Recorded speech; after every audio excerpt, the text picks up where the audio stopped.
Bismillahirrahmanirrahim. Assalamualaikum warahmatullahi wabarakatuh.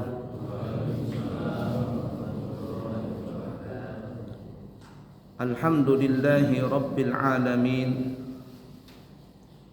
Allahumma fasalli wa sallim ala sayyidina wa nabiyyina wa maulana Muhammadin wa ala alihi wa ashabihi wa azwajihi wa dhurriyyatihi wa man tabi'ahum bi ihsanin ila yaumiddin, amma ba'du.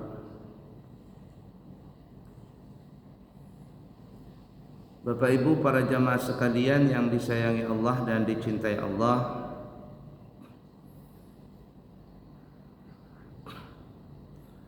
di kesempatan kali ini kita akan membahas satu hadis yang diriwayatkan oleh Ammar bin Yasir, yang mana hadis ini adalah satu pelajaran buat kita juga untuk bisa lebih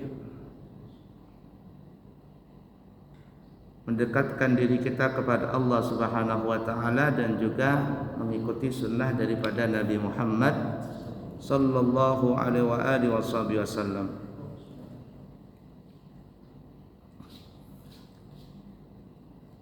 Nabi kita Muhammad sallallahu alaihi wasallam dari riwayat Imam Abu Dawud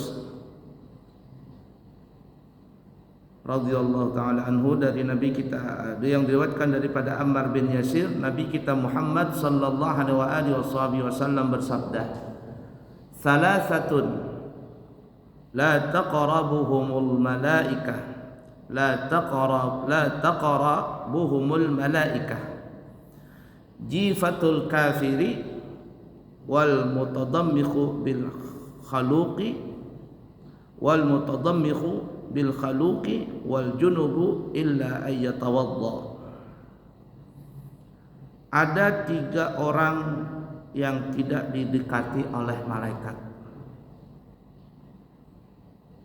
Yang dimaksud di sini malaikat adalah malaikat yang membawa rahmat. Adapun malaikat raqib dan atid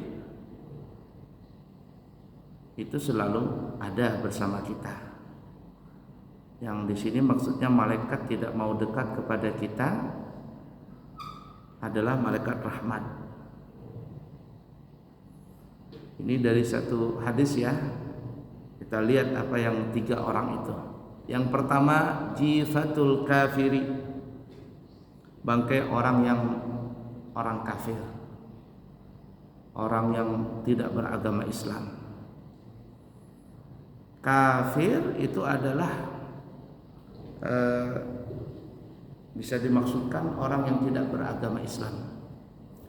Masuk semuanya adalah, ini kita bicara orang Islam ya, bukan bicara yang bukan Islam. Yaitu masuk diantaranya adalah al-Yahudi wan Nasara. Innal ladina kafaru min ahlil kitabi wal musyrikin. Innal ladina kafaru min ahlil kitabi wal musyrikin. Sesungguhnya orang-orang yang kafir min ahlil kitab, daripada ahlul kitab. Ahlul kitab yakni al-Yahud, Yahud dan Nasara. Wal musyrikin, dan juga orang-orang musyrik. Jadi yang masuk non muslim adalah kita saat ini Yahudi dan orang Nasrani. Kemudian apa lagi termasuk orang yang bukan Islam adalah yang tidak beragama Islam. Masuk adalah orang musyrik, penyembah berhala. Termasuk juga adalah yang tidak punya agama, yang dimaksud apa bahasa kitanya sekarang ini, ateis. Termasuk juga adalah murtad, keluar dari agama Islam. Dan orang murtad itu bisa dengan salah satu 3 cara. Yang pertama adalah dengan ucapan. Jadi hati-hati kalau ada seseorang yang mengeluarkan kata-kata yang bisa bisa mengeluarkan agama Islam darinya, seperti ucapan tidak mengakui Islam, atau melecehkan syariat, atau melecehkan Nabi Muhammad, atau mengingkari daripada salat dan sebagainya, kewajiban-kewajiban yang dalam Islam. Maka orang itu bisa murtad dengan sebab ucapannya. Yang kedua, wa bi fi'lihi, dan dengan perbuatannya, dengan memakai aksesoris keagamaan daripada orang lain. Apalagi bisa juga perbuatan tadi adalah dengan melakukan ritual yang itu adalah masuk daripada ritual orang yang bukan Islam. Ini yang berbahaya sekali. Pernah kami bersama guru kami Al-Habib Umar bin Hafidh, waktu itu dalam acara samrah, dalam acara gembira ya, lagi santai-santai begitu, ditunjukkanlah pada saat itu pertunjukan drama lah bahasa kitanya, drama daripada kalangan orang-orang Arab sana, bercerita tentang sejarah Nabi Muhammad SAW, yang dalam cerita itu orang kafir menghina Nabi Muhammad,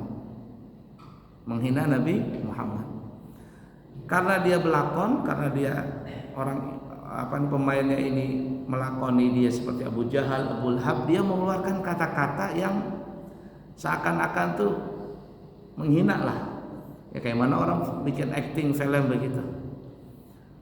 Nah, setelah selesai acara dia ini astagfirullah, asyhadu an la ilaha illallah, asyhadu anna Muhammadar rasulullah. Dia mengucap lagi ini. Nah, kemudian selesai acara, Habib Umar negur, nanti kalau seandainya melakukan adegan seperti itu, jangan langsung diucapkan dengan ucapan, tapi waqala Abu Jahal, artinya berkatalah Abu Jahal. Jadi tidak langsung dia mengucapkan seakan-akan dari dirinya, tapi ucapkan berkatalah Abu Jahal seperti ini. Padahal dia sedang memainkan adegan Abu Jahal. Nah, itu saking telitinya begitu tuh. Jadi lakon ini orang bisa menjadi murtad, na'udzubillahi min dzalik, nasallallahu salamal afiyah, dengan sebab perbuatan tadi. Dan yang ketiga, orang bisa keluar dari agama Islam dengan hatinya. Artinya orang mungkin tidak ada tahu, ucapannya nggak ada yang mengeluarkan dari Islam, perbuatannya juga tidak ada mengeluarkan dia dari agama Islam, tapi bisa jadi di hatinya ada kebencian dengan Islam. Nah, ini sangat berbahaya sekali. Kalau seandainya meninggal dunia, maka malaikat rahmat tidak mendekat kepada jasadnya orang itu.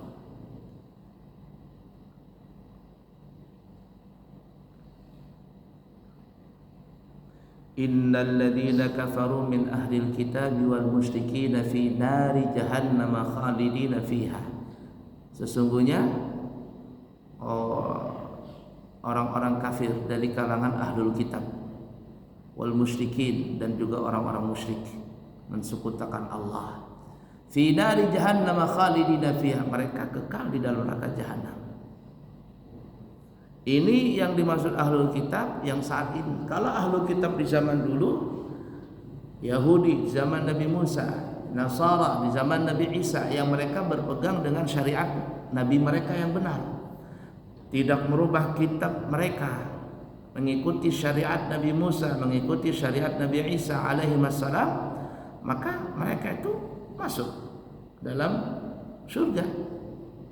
Nah, tapi yang sudah berkhianat, sudah mencong, sudah merubah-rubah kitab yang asli, ini yang disebut ahlul kitab yang kafir. Jifatul kafir, bangkainya orang yang bukan beragama Islam. Maka semua yang keluar yang tidak beragama Islam disebut kafir. Kafir itu kan bahasa kita tertutup. Sama juga cover itu kan ya bahasa Inggris ya. Cover kitab katanya nih, cover kitab. Jadi tertutup hatinya daripada agama Islam. Bahasa kitanya kafir isim fa'ilnya. Kalau bahasa Inggrisnya cover. Buku yang ditutup dengan ini. Cover kitab. Jadi cover ini yang menutup buku tadi. Artinya orang yang masih kafir maka dia tertutup dari keimanan. La ilaha illallah. Kemudian yang kedua, wal mutadammihu bil khaluqi, dan orang yang berlumuran minyak khaluq. Di sini disebutkan khaluq itu adalah minyak yang digabungkan antara za'faran dan minyak wangi yang lainnya. Za'faran campur dengan minyak wangi yang lainnya. Kami tidak tahu pasti bagaimana minyak za'faran itu. Tapi didominasi kalau sudah dicampur ini dengan warna merah dan warna kuning.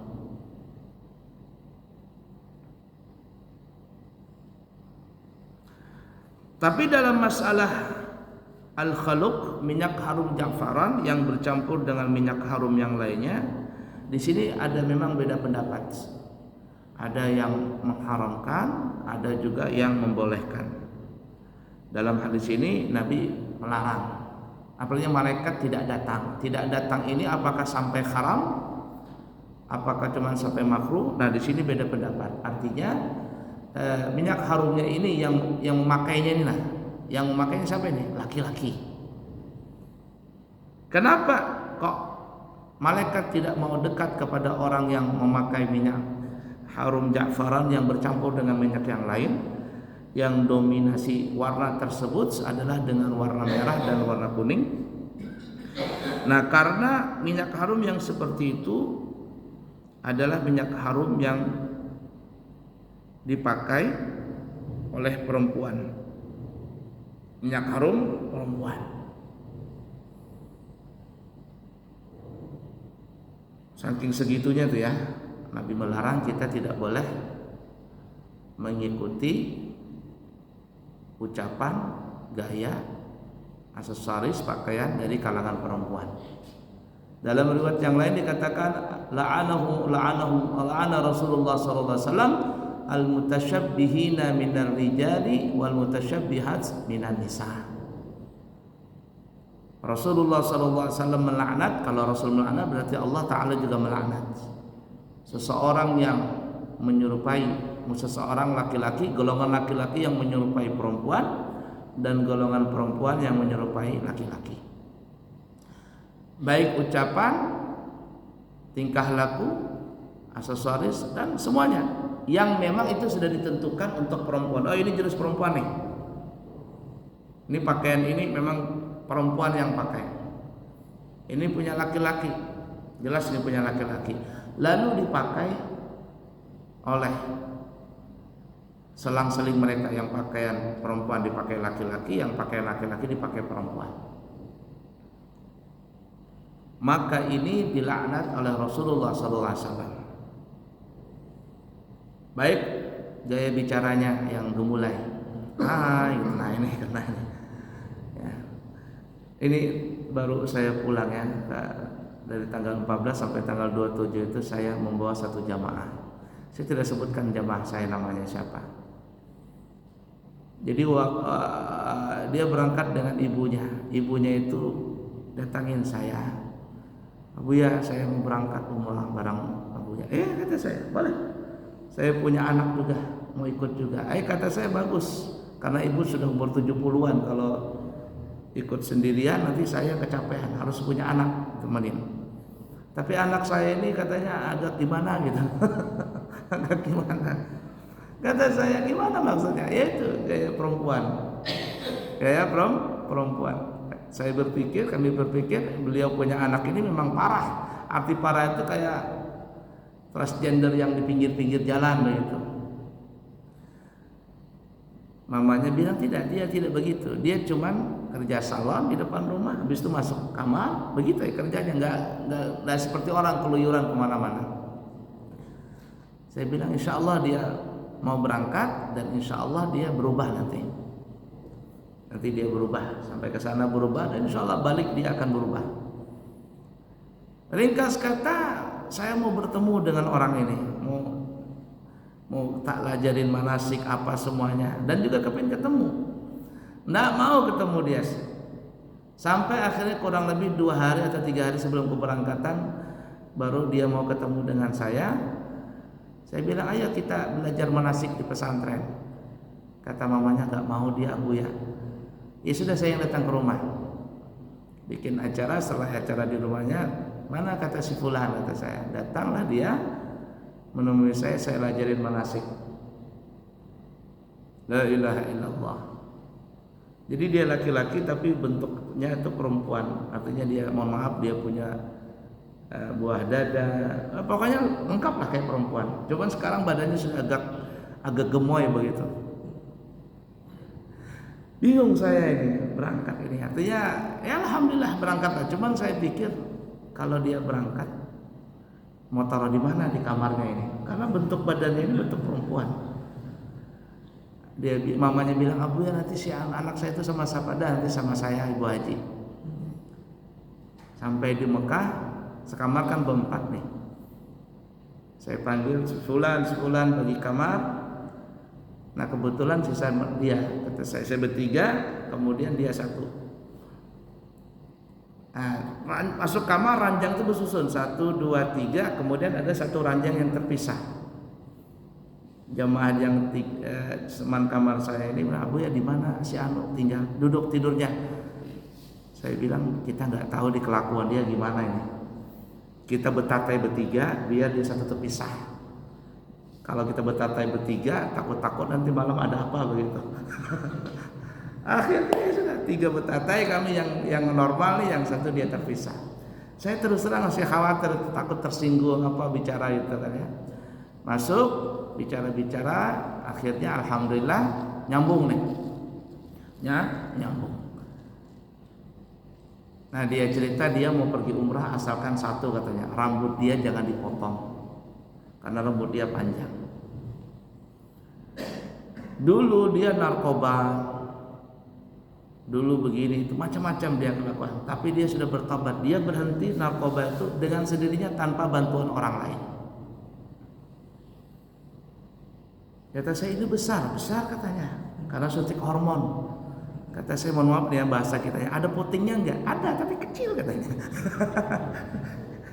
Jadi kalau dia keluar dari kamar mandi dia kayak ini, kayak perempuan. Karena kita sesama dari sih dia. Kamu ngelihat kita ini gimana? Kata saya sudah belajar 3 bulan ini sebelum berangkat, saya belajar menghadapi laki-laki supaya saya tidak ada gejolak perempuan gitu nah.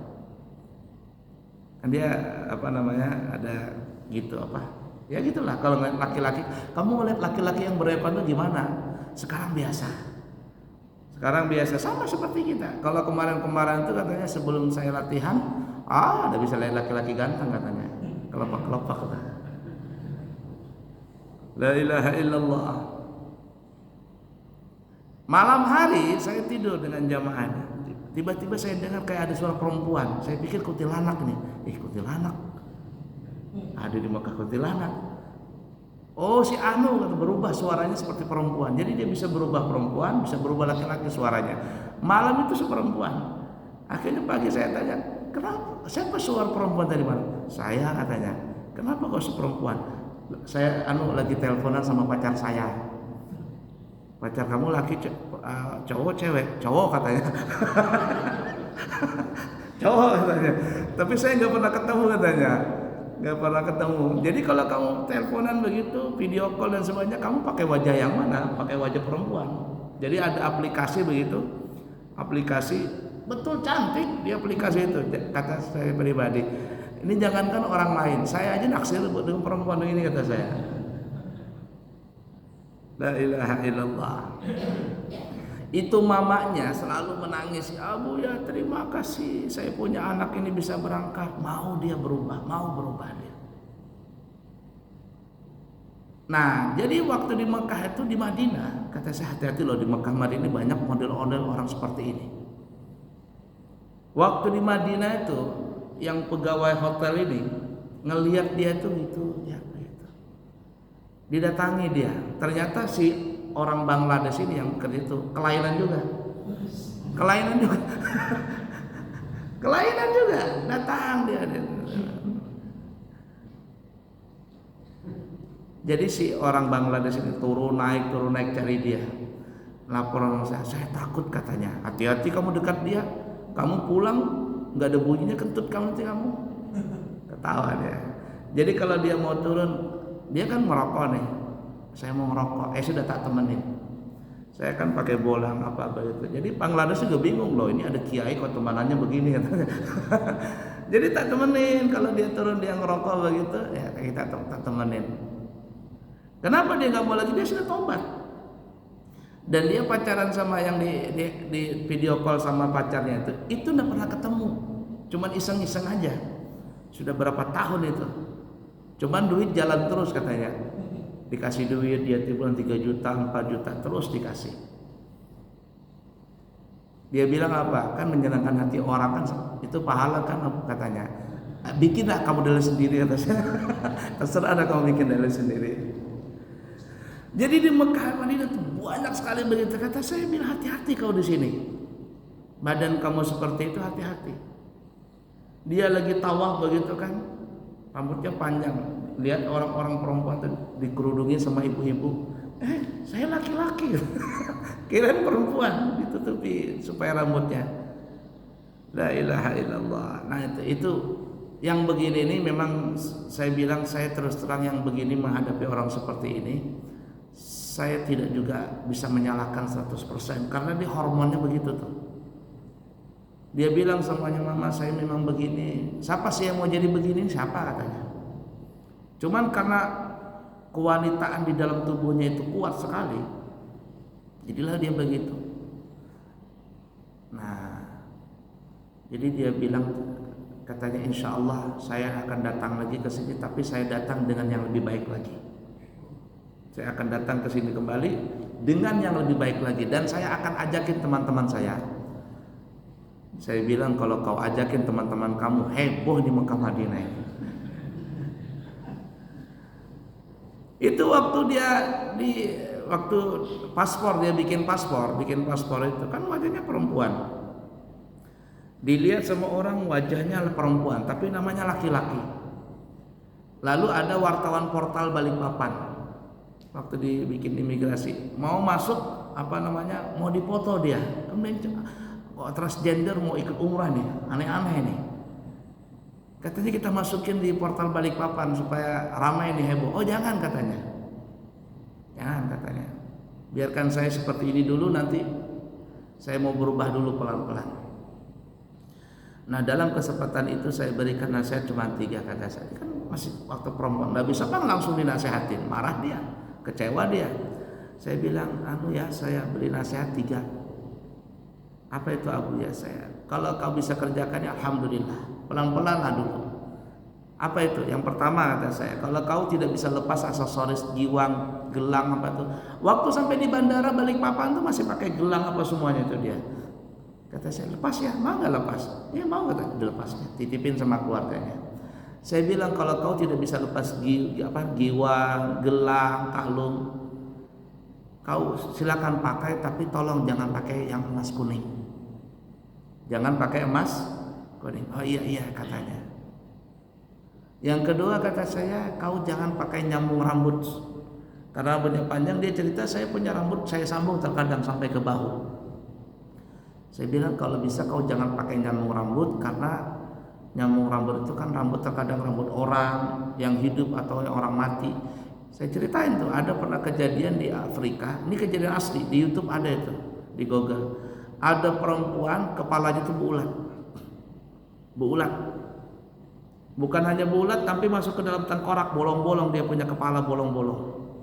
Ternyata diperiksa katanya ulat ini adalah dari hasil kuman yang berasal dari rambut orang lain.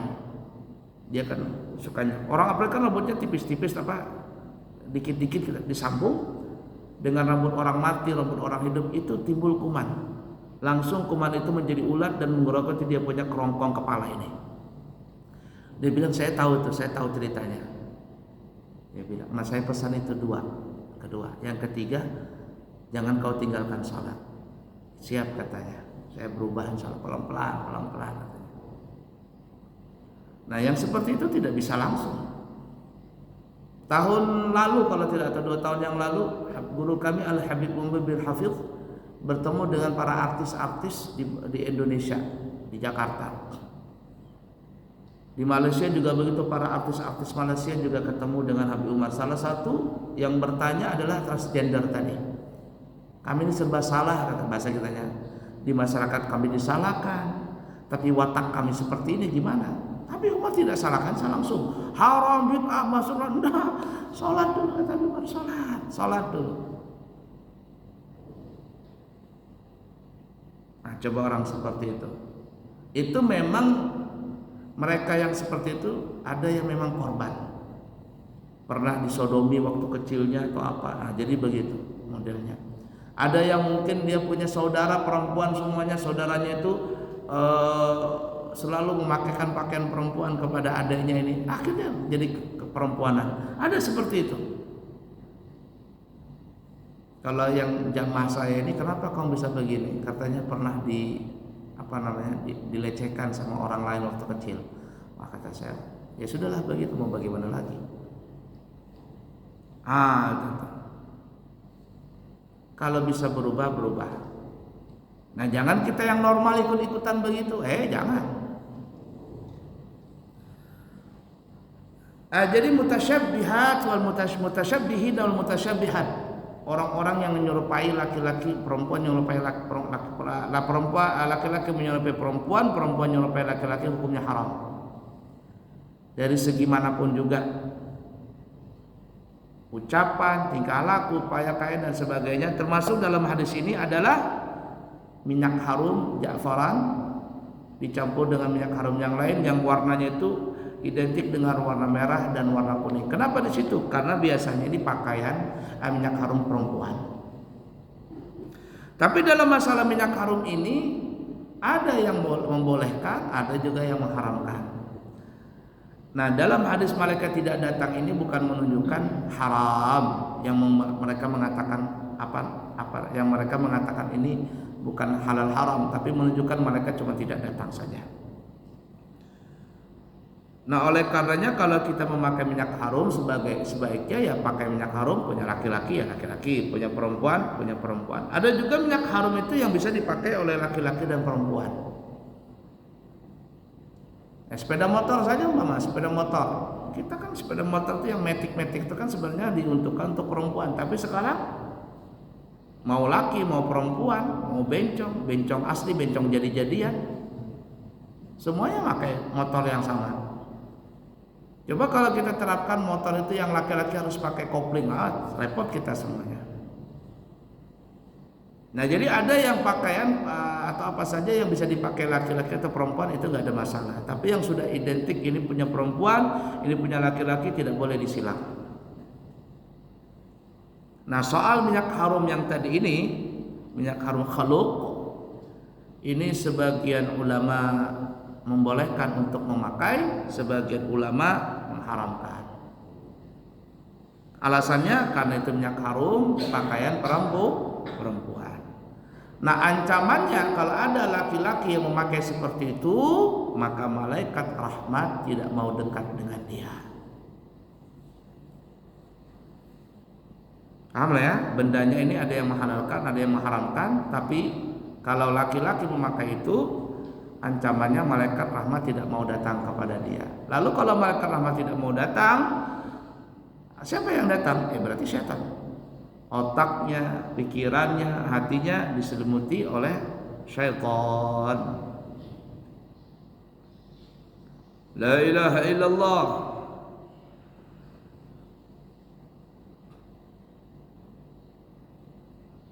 Nah, begitu juga parfum. Itu yang punya perempuan, kita laki-laki jangan pakai. Saya berangkat umrah tuh, kalau berangkat umrah hampir jarang beli oleh-oleh itu jarang. Artinya ada tapi nggak banyak. Kita kan mandub itu bahasa kita pemimpinnya, tour leadernya lah. Ya, bahasa Arabnya mandub. Jadi kalau datang ke tempat mana gitu bawa jamaah, ana mandub, saya tour leadernya, itu dapat jatah itu. Dapat jatah, ada uang, ada berupa barang. Kalau kita ke pasar buah, kita dikasih buah. Kalau kita ke pasar parfum, kita dikasih parfum. Jadi pas pulang tuh parfum banyak dikasih orang. Ya, tapi parfum perempuan. Nah, kemudian beralkohol. Ini juga bermasalah. Alkohol ini, parfum alkohol itu juga bermasalah. Arti bermasalah ini dalam masalah parfum alkohol ini ada 3 pandangan daripada ulama kita sekarang. Yang pertama, mengharamkan dipakai secara mutlak, baik laki-laki atau perempuan. Artinya dilarang. Kenapa? Karena alkoholnya itu adalah parfum mengandung alkohol, dan disebutkan dalam kaidah fikih kullu ma'in muskirin fahuwa najis. Semua bentuk air yang bisa memabokkan maka hukumnya najis. Ini kalangan Syafi'i. Jadi kalau kita ingin memakai parfum yang beralkohol, kalau ingin mengambil pendapat yang kuat, maka sebaiknya tinggalkan parfum yang beralkohol tadi. Mau laki mau perempuan tinggalkan. Pendapat yang kedua adalah boleh dipakai, tapi adalah cuman di pakaian, tidak di badan. Jadi mau pakai parfum, dilepas dulu pakaiannya, kemudian disemprot, kemudian keringkan, diamkan sedikit, karena alkohol itu dia bentuknya apa ya? Dia menguap. Semprot, diamkan, kemudian dia menguap. Hanya di pakaian. Kalau sudah di pakaian, dimaafkan, boleh dibawa kepada sholat di pakaian, tapi tidak di badan. Pendapat yang ketiga mengatakan boleh memakai minyak harum yang beralkohol secara mutlak, mau di badan mau di pakaian. Kenapa? Karena alkohol yang dipakai itu belum tentu memabukkan. Berapa kadar alkohol yang bisa memabukkan? Pernah suatu ketika kami ceramah ngisi pengajian di rumah sakit Restu Ibu. Ada dokter di situ, lalu selesai acara lalu kami tanya, "Pak dokter, saya mau tanya dulu." "Iya Pak, ada apa?" Ini kayaknya dokter yang tahu. "Ya silakan, mau tanya apa?" Saya tanya, kira-kira alkohol yang bisa memabukkan itu kadarnya berapa? Kadar alkohol yang dalam minuman atau apa yang bisa sampai memabukkan itu berapa? Katanya 5%. Lupa saya, 3% atau 5% kalau nggak salah dia bilang. Cuman kami tidak menyarankan di bawah situ, walaupun cuma 2% atau 1%, kami tidak menyarankan untuk dikonsumsi. Kenapa? Karena alkohol itu dia sama dengan rokok. Kalau orang sering memakai dia ketagihan. Mungkin sekarang 1%, nanti besok 2%, dan seterusnya. Nah, kadar alkohol ini perlu diperhatikan. Nah, kemudian alkohol yang di parfum itu apakah sama kadar alkoholnya yang dengan alkohol yang ada di minuman? Nah itu. Dan kita Syafi'i mengatakan minuman yang memabukkan ada kadar alkohol yang sampai memabukkan, hukumnya najis. Tapi yang lain pendapat mengatakan najis itu bukan bendanya yang najis, tapi minumnya yang haram. Innamal khamru wal maisiru wal ansabu wal azlam rijsun min amali syaitan. Khamar, judi, mengadu nasib, itu ada rijsun min amali syaitan, kotoran daripada syaitan. Nah, di sini Syafi'i mengatakan bendanya yang najis. Kullu ma'in muskirin fahuwa najis. Semua benda cair yang sampai kadar memabukkan jadi najis. Tapi pendapat ulama yang lain mengatakan bukan bendanya yang najis, diminumnya yang najis. Di sini beda pendapatnya di situ. Nah, kalau kita ingin mengambil ihtiyat, berhati-hati, maka sebaiknya kita pakai parfum, mau istri kita, mau kita sendiri, maka sebaiknya jangan yang beralkohol. Nah, jadi ada 3 pendapat tuh parfum beralkohol tadi. Ada yang melarang secara mutlak, ada yang membolehkan tapi cuma di pakaian, semprot di pakaian. Setelah kering dia menguap, alkoholnya hilang, yang tertinggal cuma harumnya saja. Yang ketiga, membolehkan secara mutlak di badan pakaian. Kenapa? Karena belum tentu kadarnya itu sampai memabukkan. Apalagi pendapat ulama yang lain mengatakan bahwa masalah khamar tadi alkohol yang memabukkan, itu beda pendapat di antara apakah bendanya najis ataukah tidak. Kita Syafi'i mengatakan bendanya najis dan haram untuk diminum. Kalau pendapat yang lain bendanya tidak najis tapi haram untuk diminum. Wallahu a'lam. Nah, itu ya yang kedua tadi. Khaluq, parfum Ja'faran yang dicampur dengan minyak harum lain. Ya bahasa kitanya parfum perempuan lah, jangan dipakai zaman sekarang ini. Kita laki-laki jangan pakai itu. Ya, untuk halal haramnya di sini beda pendapat, tapi ancamannya laki-laki yang memakai minyak harum perempuan yang memang khusus perempuan ya, maka malaikat rahmat tidak mau mendekat kepada dia. Dan yang ketiga wal junubu, orang yang junub, illa ayatawaddaa, kecuali dia berwudu. Jadi kalau kita habis berhubungan badan belum mandi, malaikat rahmat itu tidak mau masuk ke rumah kita.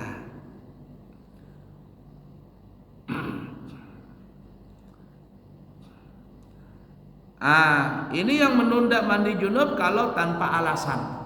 Artinya sebenarnya bisa aja mandi, cuma nanti. Berhubungan malam, jam 9 malam berhubungan. Kemudian nanti aja mandinya. Menunda mandi hukumnya makruh dan malaikat rahmat tidak mau masuk. Tapi ada di sini masalahnya, illa ayatawaddaa, kecuali orang itu berwudu. Kalau dia berwudu walaupun belum mandi, maka malaikat rahmat mau masuk ke rumah kita, mau mendekat kepada orang itu. Nah, jadi sebaiknya kalau junub kemudian menunda mandi pagi hari dan sebagainya, berwudu aja lebih dahulu. Ala kulli hal. Sayyidina Umar dalam sebutkan dalam hadis itu, kalau Sayyidina Umar ingin melakukan hubungan dengan pasangan beliau yang kedua kali, jadi setelah pertama melakukan hubungan tiba-tiba ada gairah tumbuh lagi, maka beliau tidak langsung melakukan hubungan itu yang kedua kecuali beliau berwudu lebih dahulu. Wal junub. Ya. Baik, kemudian dalam riwayat hadis yang lain, riwayat dari Imam Bazzar, ada tambahan salah satu, maksudnya hadis model yang lain berbeda dengan hadis yang pertama.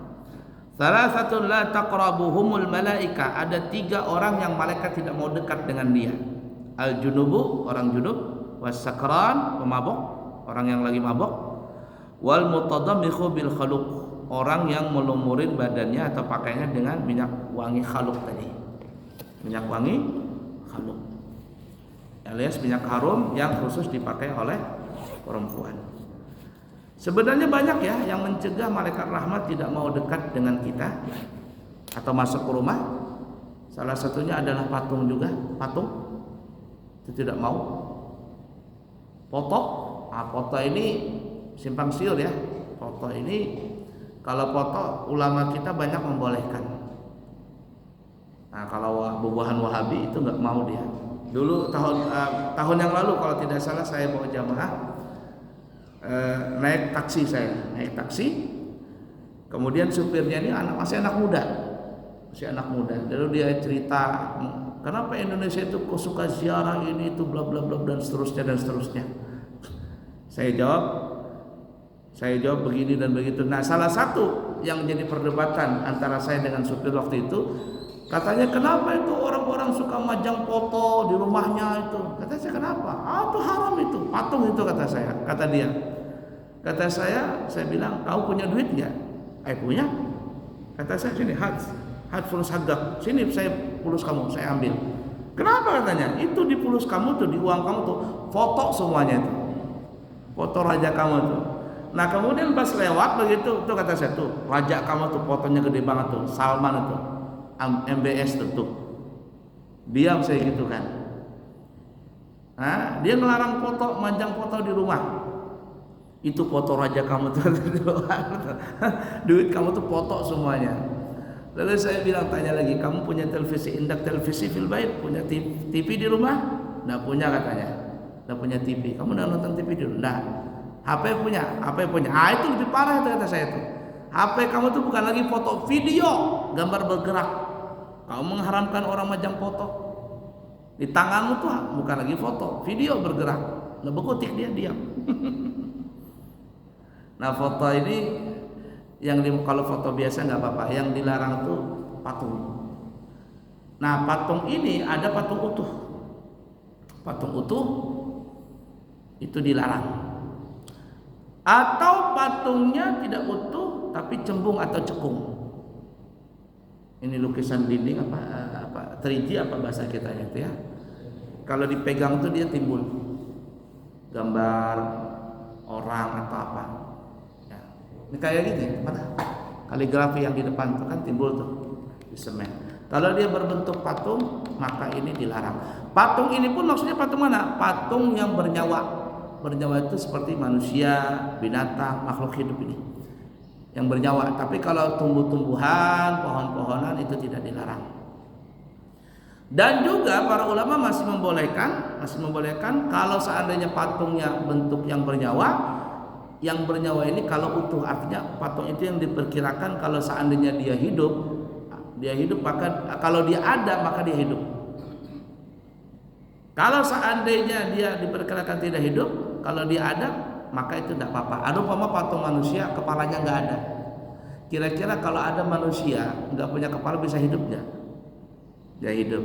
Nah jadi ada guru mengatakan kalau pun ada ya siapa tahu asbak rokok gambarnya burung elang begitu, potong kepala burungnya, tertinggal badannya aja. Maka ini masih membolehkan. Di mana dalilnya? Nabi kita Muhammad sallallahu alaihi wasallam pernah mau masuk rumah. Siti Aisyah radhiyallahu taala anha lagi masang bahasa kitanya korden apa gitu ya. Tirai begitu. Gambarnya gambar burung. Nabi enggak mau masuk, diam Nabi. Enggak mau masuk rumah. Siti Aisyah paham nih, Siti Aisyah orang pintar. Tanpa dinasihatin, tanpa diberitahu, Siti Aisyah paham.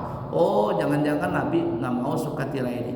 Maka tirai itu pun dilepas oleh Siti Aisyah, kemudian dipotong-potong, digunting, dijahit, dijadikan sarung bantal untuk tempat senderan Nabi. Lalu Nabi kita bersender atau menjadikan bantal bersender dengan tangan beliau. Nah begini ya, sunnah begini. Makanya orang Arab tuh suka nyender begini. Nah, ya. Dan Nabi menyenderkan badan beliau dengan bantal yang sarung bantalnya dari tirai yang tadi ada gambar burungnya. Padahal gambar burung, tapi kalau sudah dipotong-potong tidak lagi kelihatan bentuk utuh burung tadi. Patung. Kemudian apa lagi? Anjing. Jangan masuk anjing dalam rumah.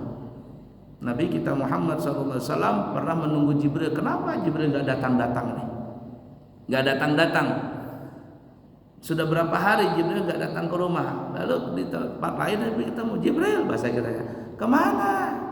Kau udah datang-datang? Ya Rasul, itu di bawah ranjang tuh ada anak anjing. Nah, ternyata pas dilihatin bujur anak anjing. Sayyidina Hasan dan Husain lagi main anjing. Anjing ini pun juga beda pendapat di antara ulama. Syafi'i kan mengharamkan najis mughalladhah seluruh tubuh anjing, dan juga jangan dipelihara kecuali bagi orang yang ada hajat seperti tukang kebun, peternak, itu perlu pakai anjing. Tapi kalau tidak ada hajat jangan melihara anjing. Nah, pendapat yang lain seperti Imam Malik, megang anjing boleh, bahkan ada yang mengatakan makan anjing pun boleh. Itu pendapat ulama. Kita di Indonesia jangan pakai itu ya, kacau kita. Nah, anjing juga malaikat rahmat tidak mau masuk. Nah, kemudian apa lagi? Banyak ya, cuman ini ada pendapat tapi Allah alam. Apakah di mana dalilnya? Cuman ada ulama, entah ulama atau apa. Cuman ada yang mengatakan itu pohon itu punyanya orang Nasrani itu. Jadi kalau kita mau pasang pohon di rumah, jangan nanam pohon itu. Pohon apa namanya? Pohon Natal. Ya. Ada yang mengatakan pohon Natal, ada yang mengatakan pohon gorkot. Ya. Kenapa pohon Natal nggak boleh? Karena pohon Natal itu, wallah alam benar atau tidaknya, pohon Natal itu adalah pohon yang dijadikan bahan bakar untuk membakar Nabi Ibrahim. Pohon itu. Pohon yang untuk membakar Nabi Ibrahim, si Raja Babilonia, siapa namanya itu? Namrud, memakai pohon itu untuk membakar Nabi Ibrahim. Nah, sebaiknya kalau ada seperti itu sebaiknya dihindarkan. Ya, ala kulli hal. Nah, itulah sedikit banyak tentang masalah malaikat rahmat yang tidak mendekati kepada kita. Nah, kalau kita sudah tahu begini, maka sebaiknya kalau habis melakukan hubungan badan langsung mandi, alhamdulillah lebih baik. Tapi kalau menunda, sebaiknya berwudu lebih dahulu. Untuk apa? Untuk supaya malaikat itu selalu dekat dengan kita. Malaikat rahmat ya. Kalau Israel tidak ada urusan ya. Atau malaikat yang pencakat rakib A, rakib atid, tidak ada urusan. Dia nggak takut dengan semua itu. Wallahu a'lam bissawab. Ya, cukup dulu. Terima kasih Ustaz Ramadan yang bisa hadir bersama kita. Insyaallah kita bertemu di kesempatan yang akan datang. Semoga ada manfaatnya. Subhanakallahumma wa bihamdika asyhadu an la ilaha illa anta astaghfiruka wa atubu ilaihi wa akhiru kalam. Wassalamualaikum warahmatullahi wabarakatuh.